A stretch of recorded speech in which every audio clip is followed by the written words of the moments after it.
오늘은 종려주일입니다. 종려주일. 예수님께서 생애를 마감하시기 위해서 예루살렘으로 입성하실 때 많은 무리가 종려나무 가지를 흔들면서 호산나 호산나 하면서 환영한 그것에서 유래가 됐습니다. 예수님께서 베다니에서부터 어린 나귀를 타고 예루살렘 성으로 들어오셨습니다. 많은 사람들이, 어린아이를 비롯해서 어른들 또 많은 사람들이 나와서 자기들의 옷을 길에다 깔고 종려나무 가지를 흔들면서 호산나 호산나 외쳤지요.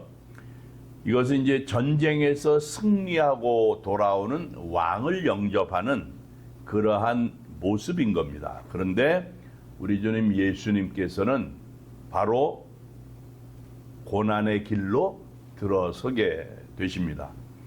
예루살렘에 들어오신 이후에 한 주간 동안 우리 주님께서는 말할 수 없는 고난, 순환을 당하셨습니다. 그래서 우리가 이번 한 주간을 고난주간이라고 그러죠.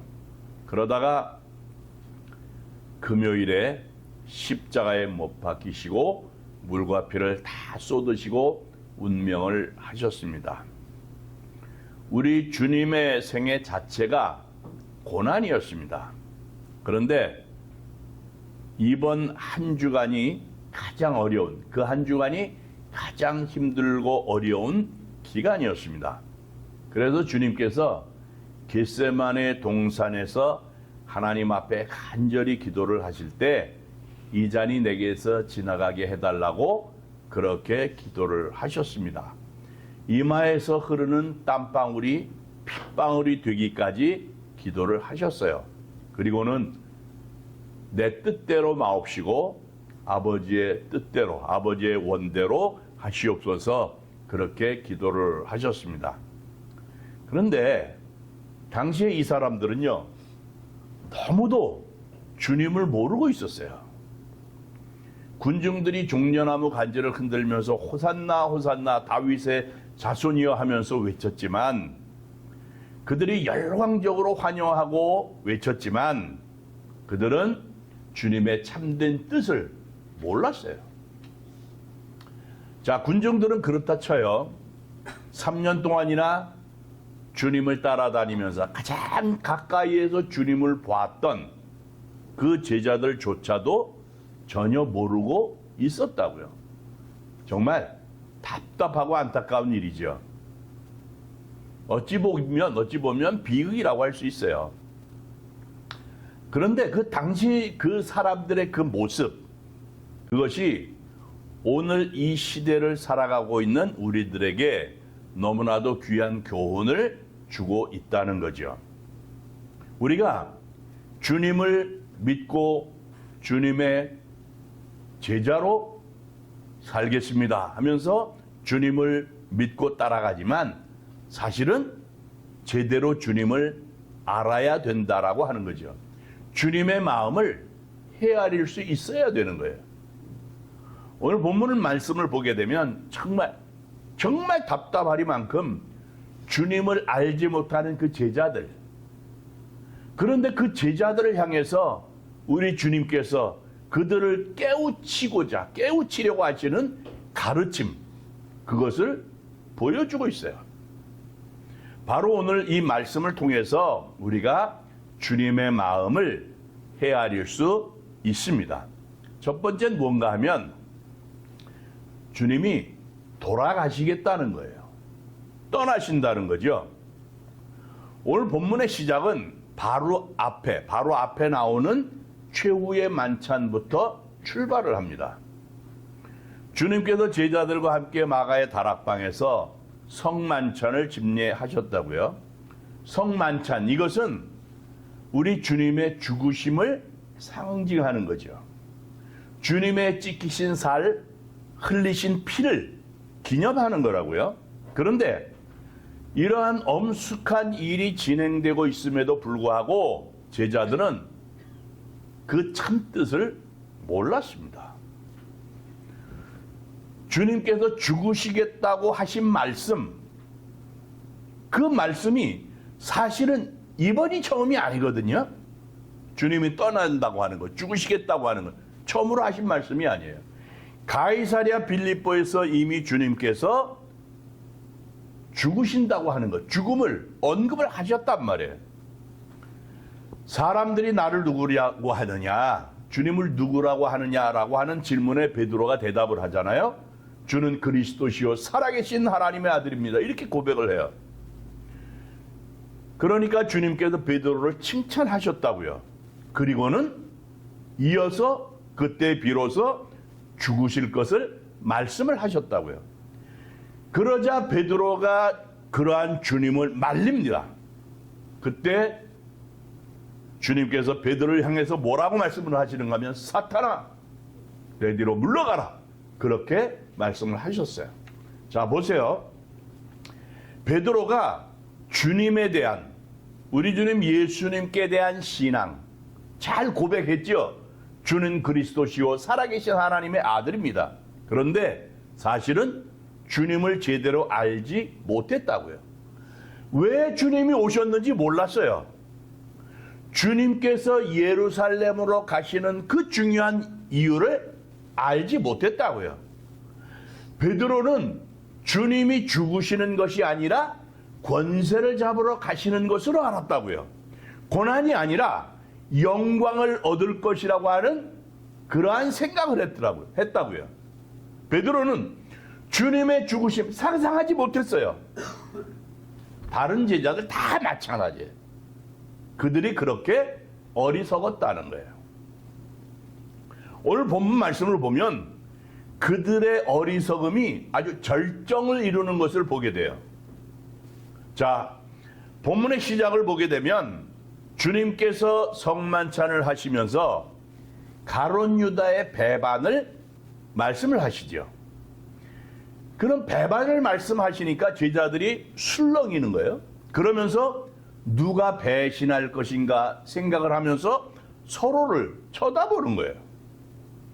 그런 상황에서 주님께서 22절에서 이렇게 말씀을 하십니다. 인자는 이미 작정된 대로 가거니와 그를 파는 그 사람에게는 화가 있으리로다. 자, 주님께서 뭐라고 말씀을 하시는가 하면 이미 작정된 대로 나는 간다는 거예요. 인자는 이미 작정된 대로 간다는 거예요. 주님이 죽으시겠다는 거예요. 죽으신다는 거예요. 그 주님이 죽으시는 그 일은 이미 작정이 된 일이라는 거예요. 주님께서 이 땅에 오시기 전 이미 하나님의 섭리 가운데서 있었던 일이라고요. 주님은 바로 이 일을 위해서 이 땅에 오신 거라고요. 가룟 유다가 팔지를 않았어도 주님은 죽으십니다. 유대 지도자들이 음모를 꾸미지 않아도 주님께서는 죽으시기 위해서 자기의 길을 가십니다. 사탄이 아무리 뜯어 말린다고 해도 주님은 그 길을 가신다고요. 십자가의 죽으심, 이게 이미 작정된 길이라고요. 그렇기 때문에 주님이 한 걸음 한 걸음 가시는 거예요. 이미 작정된 거예요. 그래서 주님이 이것을 위해서 이 땅에 오신 거라고요. 그렇기 때문에 그 길을 가게 되어 있다. 이 말씀이에요. 주님의 죽으심과 십자가, 바로 이것이 주님의 계획입니다. 주님의 깊은 속마음에는 이미 십자가가 그려져 있는 거예요. 그 길을 향해서 주님께서 걸어가시는 거라고요, 지금. 그 사실을 깨닫지 못한 그 당시의 제자들, 그저 안타까울 뿐이죠. 물론 나중에는 알게 됐죠. 그렇지만 그들이 얼마나 그때 어리석었는지 모른다고요.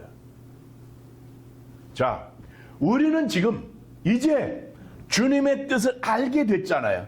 얼마나 감사합니까?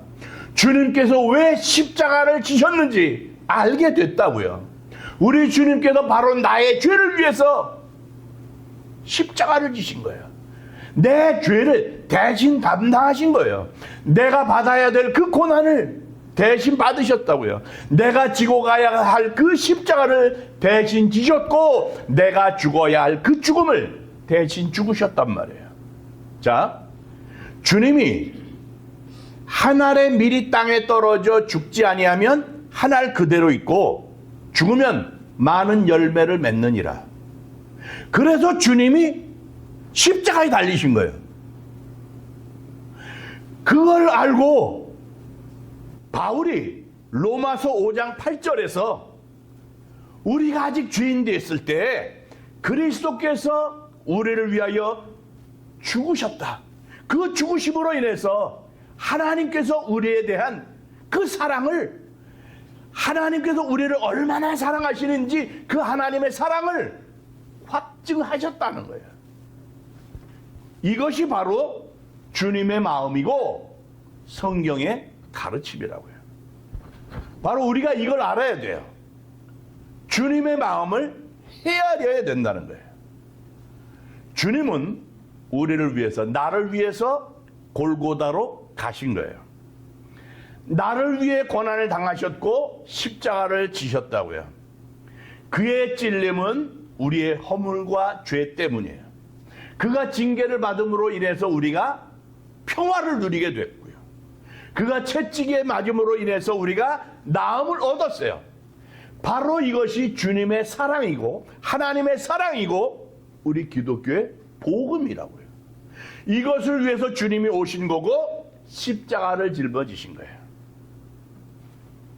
이제 우리가 다시 한번 생각을 해야 돼요. 우리의 영혼 깊은 곳에서 주님의 그 마음을 깊이 새기면서 감사하는 성도들이 돼야 될 줄 믿습니다. 두 번째는 정신을 차리라는 거예요. 깨어 있으라는 것. 본문 31절을 보니까 주님께서 베드로를 지목해서 말씀을 하셨는데 어떻게 말씀을 하셨는가 하면 시몬아 시몬아 보라 사탄이 너희를 밀가부르듯 하려고 요구하였으나 그러나 내가 너를 위하여 내 믿음이 떨어지지 않기를 기도하였노니 너는 돌이킨 후에 내 형제를 굳게 하라 그랬어요. 이 말씀 뭔가 하면 베드로가 시험에 들고 실패한다는 거예요. 그걸 말씀하는 거예요. 시험 당하고 실패한다. 사탄이 마음껏. 그래서 실패하고 시험에 들고 그렇게 된다는 거예요. 그런데 그 말씀을 듣고 베드로가 뭐라고 대답을 하는가 하면 주여 내가 주와 함께 오게도 죽는데도 가기를 각오하였나이다 그랬어요. 이 말씀을 우리가 마가복음 14장에서 보니까 뭐라고 하는가 하면 다른 사람은 다 주를 버린다고 할지라도 나는 버리지 않겠습니다.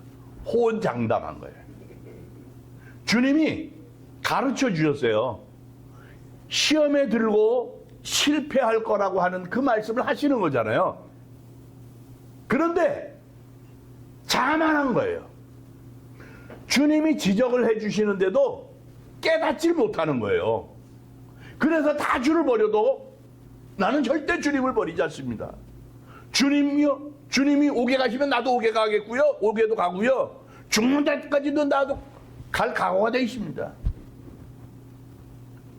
그렇게 호언장담하는 그 베드로에게 주님이 말씀하시잖아요. 베드로야, 내가 네게 말하노니 오늘 닭 울리기 전에 네가 3번 나를 모른다고 부인하리라. 아주 구체적으로 베드로가 어떻게 주님을 배반할지를 말씀하셨다고요. 자, 이 무슨 말씀인가 보자고요. 이제 정신 차리라는 거잖아요. 깨달으라는 거예요. 깨어 있으라는 거예요. 너무 자기 자신을 자만하지 말고, 너무 자기 자신을 믿지 말고, 자만하지 말고 마귀에게 틈을 주지 말라는 거예요. 이것이 베드로를 향한 주님의 마음이죠. 사랑의 마음이라고요. 주님께서는 베드로가 범죄하지 않게 하려고 겟세마네 동산으로 데리고 가셨다고요. 거기서 깨어서 기도하라고 말씀을 하셨어요. 시험에 들지 않게 기도하라는 거죠. 정신 차려서 기도하면서 시험을 물리치라는 거예요. 그렇게 우리 주님의 섬세한 배려가 있었는데도 불구하고 베드로가 결국은 주님을 배반하고 말았잖아요. 그렇게 그토록 주님의 사랑, 주님의 마음을 알려주셨건만 베드로는 실패하고 말았어요. 바로 이것이 우리의 모습이라는 거예요. 베드로가 새벽다 부를 때 그때서야 주님의 마음을 알았죠. 그래서 눈물로 통곡하면서 자기 자신의 잘못을 뉘우치고 회개하잖아요. 그리고 성령의 은혜를, 성령의 충만한 은혜를 체험하고 나서는 완전히 달라지잖아요.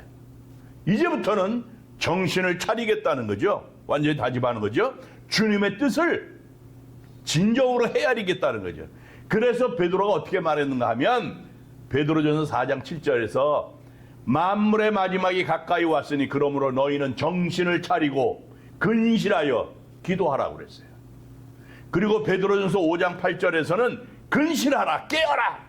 너희 대적 마귀가 우는 사자같이 두루 다니며 삼킬 자를 찾나니 너희는 믿음을 굳건하게 하여 그를 대적하라 그랬다고요. 우리를 향한 주님의 마음이 무엇인가 보세요. 정신을 차리라는 거라고요. 너무 자기 자신을 믿고 교만하지 말라는 거잖아요. 교만하면 결국은 그것이 패망의 선봉이라고 그러잖아요. 교만이 죄라고요. 그 마귀에게 결국은 틈을 주는 거예요. 내가 교만해지기 시작하면 그것이 결국 마귀에게 틈을 주는 거예요. 그래서 자만하지 말아라, 교만하지 말라는 거예요. 겸손하게 깨어 있어야 된다는 거예요. 정말 정신을 차리고 깨어 있어야 된다는 거예요. 그리고 겸손히 십자가 앞으로 나와야 되는 거예요. 그래서 주님께서 기뻐하시는 생명의 길로 가야 될 줄 믿습니다. 다음에 세 번째는요, 주님처럼 살라는 거예요. 주님처럼 살라는 건데, 오늘 본문 24절부터 29절까지의 말씀을 보면 24절에서 제자들 사이에 누가 크냐 하는 다툼이 일어났다는 거예요. 자리 다툼하는 거잖아요. 주님께서 예루살렘에서 왕이 되시면 누가 오른쪽에 앉고 왼쪽에 앉고 한 자리 하는 거, 이런 거 얘기하는 거잖아요. 우리 중에 누가 크냐? 누가 더 커질 건가? 주님께서 피를 쏟으시고 죽으시기 위해서 십자가로 가고 있는데, 십자가의 길로 가고 있는데, 그 와중에 아직도 주님의 속도 모르고 누가 크냐 자리 다툼하고 있잖아요. 그것을 보면서 주님께서, 그것을 보시면서 주님께서 그 심정이 얼마나 참담했겠는가, 얼마나 힘들고 외로우셨을까, 얼마나 아프셨을까, 그 주님의 몸과 마음이 그거라고요. 그런데도요, 우리 주님께서는 그러한 제자들에게 주님의 뜻을 알려주십니다. 차근차근 아주 자세하게 알려주시는데 27절에서 뭐라고 말씀을 하시는가 하면, 앉아서 먹는 자가 크냐 섬기는 자가 크냐, 앉아서 먹는 자가 아니냐, 그러나 나는 섬기는 자로 너희 중에 있노라, 이렇게 말씀하셨어요. 앉아서 먹는 자가 크냐 섬기는 자가 크냐. 앉아서 먹는 자가 큰 거잖아요. 그런데 나는 섬기는 자로 지금 너희 중에 있는 거다. 주님이 그렇게 말씀하신다고요. 섬기는 자로 존재한다는 거예요. 주인이 아니라 종의 자세로, 높은 곳이 아니라 낮은 곳에서, 큰 것이 아니라 아주 작은 곳에서 섬기는 자로 오셨다라고 말씀하시는 거예요. 주님께서 지금까지 보여주셨던 그 삶이 바로 그랬다고요. 지금까지 주님께서 알려주신 것이 그거예요. 그런 것처럼, 그 말씀처럼 주님이 지금 섬기는 자로 그렇게 존재하고 계시다는 거예요. 섬기는 자로 너희 중에 있다. 그러한 주님을 믿고 따르는 주님의 제자라고 한다면 모두가 다 그런 길, 주님께서 친히 보여주신 그 길로 가야 된다 하는 것을 가르쳐 주시는 거예요. 이 주님의 뜻이죠. 가졌다고 자랑하지 말고, 높은 곳에 있다고 낮은 자 멸시하지 말고, 어려워도 더 어려운 사람을 생각할 줄 아는 그러한 섬기는 자로 주님처럼 살라는 거죠. 바로 이게 주님의 뜻이라는 거예요. 우리가 제자라고 한다면, 주님의 제자라고 한다면 날마다 추구해야 되는 참된 길이죠. 오래전에 맨발의 천사 최춘선 할아버지라고 하는 분이 계셨댔어요. 한국에서 방송에서 다큐멘터리로 나오기도 했었는데, 맨발의 천사 최춘선 할아버지, 이분이요 30년 동안 지하철에서 많은 사람들 앞에서 자기 자신만의 메시지를 전하는 거예요. 어떤 사람들이 그 메시지 전하는 걸 보고 잘 못 알아들어요. 참 몸하고 머리에다가 이렇게 뭐 자기 나름대로 십자가도 그리고 예수 천당 뭐 이런 식으로 써가지고요, 앞에다가도 이렇게 해가지고, 이분이 독립운동도 했던 분이에요. 이분이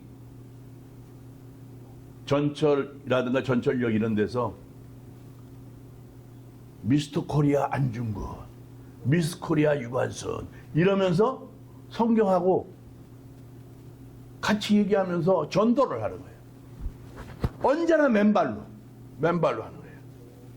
그런 모습을 보면서 사람들이 무시하죠. 망령된 노인인가 보다. 아마 광신도쯤 되나 보다. 그랬다고요. 독립유공자고요. 독립을 위해서 살아왔던 사람이에요. 이분은 목사님이었어요. 김포 근처에서 그리스도의 교회 목회를 했었어요. 그러다가 나중에 전도하는 일에 몰두하게 되는 거예요. 죽다가 살아난 그러한 체험도 있어요. 그 놀라우신 은혜를 체험하고 목사로서 더욱더 전도하는 일에 힘썼어요. 일본에서 공부했고요. 5개국어를 구사합니다. 아주 굉장히 박식한 사람이죠. 어느 누구도 상상하지 못합니다. 그런데요, 이분이 엄청난 재력가였어요. 상상할 수 없을 정도로 엄청난 재력가였는데, 김포에서 인천 국도까지 이르는 엄청난 그 대부분의 땅이 그 노인의 소유였어요. 그런데 그 많은 땅, 그 많은 재산을 대부분 다 전쟁 피난민들하고 가난한 사람들에 다 나눠줬습니다. 아드님도 목사님인데, 그 목사님이 하는 얘기가 뭔가 하면, 독립유공자니까 도장만 딱 찍으면 연금도 나오고 자녀들이 대학까지 학비를 면제받을 수 있다는 거예요. 그런데 신청 안 했다는 거예요. 왜? 남과 북이 아직도 분단된 상태인데 완전한 독립이 이루어진 것 아니다. 그렇기 때문에 보상 받을 수가 없다. 내가 보상받기 위해서 독립운동을 한 것이 아니다. 그랬다는 거예요. 내일 아침 먹을 쌀 그것밖에 안 남았는데 누가 와서 먹을 게 없다 그러면 그것마저도 퍼주었다는 거예요. 어머니가, 그 아드님 얘기가 그래요. 아들 목사님이. 어머니가 아버지에게 이게 마지막 쌀인데 우리 아이들은 뭘 먹이느냐고 걱정을 하시면, 최춘선 할아버지, 그 목사님 그랬다는 거예요. 하나님이 다 먹이신다고.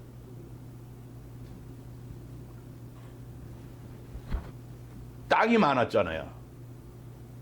근데 이 땅이 하나님의 것이다. 그래가지고 등기를 해야 된다. 내 소유, 이게 등기를 해야 되는데 그냥 내버려 두는 거예요. 그러다 보니 그걸 알고 어떤 사람이 그 땅을 자기가 등기를 해버린 거야. 내 땅이라고. 그게 소송이 벌어지는 거예요. 그럴 때 법원 출두를 안 합니다. 그냥 다 남한테 땅을 수백 명 되는 고아들을 데리고 이사를 30번도 넘게 다녔다는 거예요. 그러면서 힘든 표정 한 번 짓지 않고 찬송가를 늘 불렀다는 거예요. 그 최춘선 할아버지 그 모습에 대해서, 마지막 모습에 대해서 아들 목사님이 증언하는데, 젓가락 하나를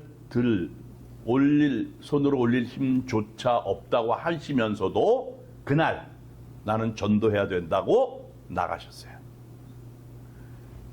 그 아들 목사님이 아버지의 시신을 발견을 했는데, 어디서 발견을 했는가 하면 2001년 9월 8일 날 수원행 1호선 전철 안에서 아주 앉아서 잠드신 듯이 돌아가신 그 편안한 모습을 하고 계셨다는 거예요.